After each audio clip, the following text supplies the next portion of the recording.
Hello all welcome back to my channel. కొంతమంది పిల్లలు ఉంటారండి, చాలా పిక్కీ ఈటర్స్ అనమాట, మా నాన్నకి లాగా. వాళ్ళకి హెల్దీ ఫుడ్ కదా అని చెప్పేసి వెజిటబుల్స్ పెడుతూ ఉంటే ఏరి పక్కన పెట్టేస్తూ ఉంటారు. అండ్ కొంతమంది మదర్స్ ఏంటంటే ఉత్త చారు పెడితే ఏం బలం సరిపోతుంది పిల్లలకి అని అనుకుంటారు. సో అలాంటి పిల్లలకి, మదర్స్కి ఈ రెసిపీ అనేది చాలా హెల్ప్ఫుల్గా ఉంటుంది. ఈ రెసిపీ మా పిల్లలకి నేను రెగ్యులర్గా చేస్తూ ఉంటాను. అండ్ నాకు అనిపించింది అందరితో షేర్ చేసుకోవాలి అనేసి, అందుకని వీడియో చేస్తాను. సో మన రెసిపీని స్టార్ట్ చేసేద్దాం. ఈ చారుకి మెయిన్ కొత్తిమీర, ఒక పొటాటో, క్యారెట్, ఒక చిన్న సొరకాయ ముక్క, ఒక పెద్ద టొమాటో అండ్ చిన్న ఆనియన్, కొంచెం చింతపండు రసం. ఇవి మెయిన్ ఇంగ్రీడియంట్స్ అన్నమాట. ఫస్ట్ అయితే ఈ కూరగాయ ముక్కలన్నీ కూడా కట్ చేసుకొని ప్రెషర్ కుక్కర్లో వేసి కొంచెం వాటరు, పసుపు యాడ్ చేసి ఉడకపెట్టేసుకుందాం.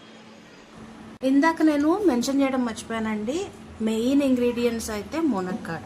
ఇవి తినడానికి అయితే పిల్లలు చాలా మారం చేస్తారు, ఎస్పెషల్లీ మా ఇంట్లో అనమాట.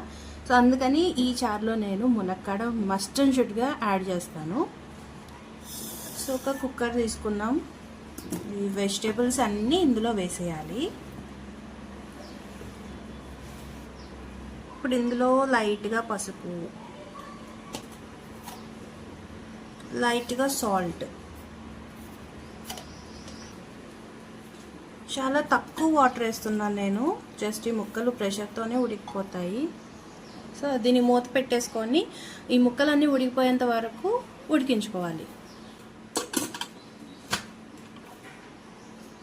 సో మనకి ప్రెషర్ అంతా పోయేంత వరకు ఉంచుకొని చూసుకుంటే కూరగాయ ముక్కలన్నీ చక్కగా ఉడికిపోయినాయి అన్నమాట. ఇప్పుడు వీటన్నిటిని కూడా ఒక బ్లెండర్లో వేసుకొని మెత్తగా పేస్ట్ చేసుకోవాలి. ఈ చారులోకి తాలింపు వేయడానికి నేను కొంచెం కరివేపాకు, వెల్లుల్లి రెబ్బలు, ఇదేమో క్రష్ చేసుకున్న మిరియాల పొడి, కొంచెం వాము, జీలకర్ర, ఆవాలు ఇవి తీసుకున్నాను అనమాట. సో మన చారుకి ఇది సరిపోతుంది. ఇది వచ్చేసి మనం వెజిటేబుల్స్ అన్నీ ఉడకపెట్టుకున్నాం కదా, ఆ పల్ప్ అనమాట, మిక్సీ పెట్టేసిన తర్వాత. అండ్ ఇప్పుడు ఇందులోకి చింతపండు రసం కూడా తీసి వేసుకోవాలి.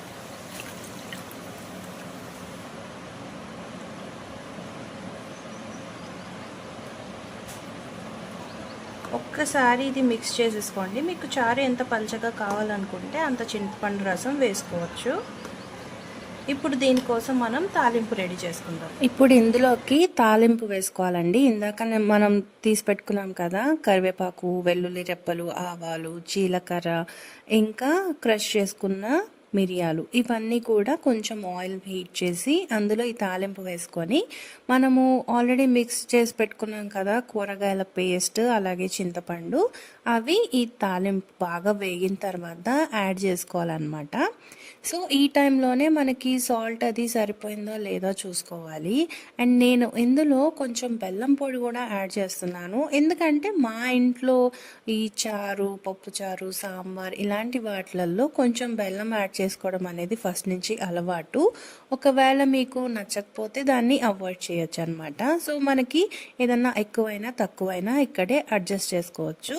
ఇవి బాగా తెరలేంత వరకు మూత పెట్టుకొని తెరలించుకోవాలన్నమాట. మీకు కావాలంటే కొంచెం చారు పొడి లాంటివి ఏమన్నా యాడ్ చేసుకోవచ్చు, కాకపోతే మనం ఇందులో చాలా వెజిటేబుల్స్ యాడ్ చేసాం కాబట్టి ఆ ఫ్లేవర్తోనే ఈ చారు చాలా బాగుంటుంది.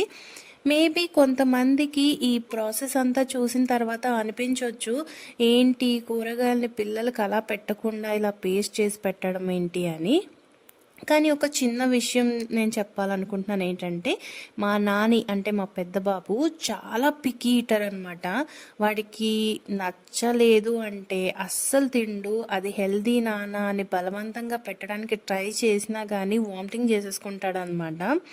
సో మా బాబు లాంటి పిల్లలు ఎవరైనా ఉంటే కనుక మీకు ఈ రెసిపీ అనేది చాలా యూస్ఫుల్గా ఉంటుంది.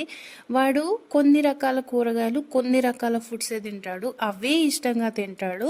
మిగతావి కూడా నేను వాడికి పెట్టాలి అని ఇలా వింత వింత ప్రయోగాలన్నీ చేసి పెడుతూ ఉంటాను అనమాట. సో అది అందుకని నేను ఇట్లా క్రియేట్ చేసి పెడుతూ ఉంటాను వాడికి. సో చూసారు కదండి, చక్కగా చారు తెరలిపోయింది. సో ఫైనల్లీ మా పిల్లల లంచ్ ప్లేట్స్ అయితే ఇది. మా నాన్నకైతే ఒక బాయిల్డ్ ఎగ్ కూడా పెట్టాను. బాయిల్డ్ ఎగ్ కూడా వీడు నార్మల్గా తిండు. బాయిల్డ్ ఎగ్ని కొంచెం ఉప్పు పసుపు కారం వేసి ఫ్రై చేసి పెడితేనే తింటాడనమాట. కొంతమంది తల్లులకి ఇలాంటి కష్టాలు తప్పవు. అండ్ ఇది వచ్చేసి మా చిన్నోడి లంచ్ బౌల్. సో ఇది మా పిల్లల లంచ్. ఐ హోప్ ఈ వీడియో మీకు నచ్చింది అనుకుంటున్నాను. నచ్చినట్లయితే లైక్ చేయండి, కామెంట్ చేయండి, సబ్స్క్రైబ్ చేసుకోవడం మర్చిపోవద్దు. Bye bye.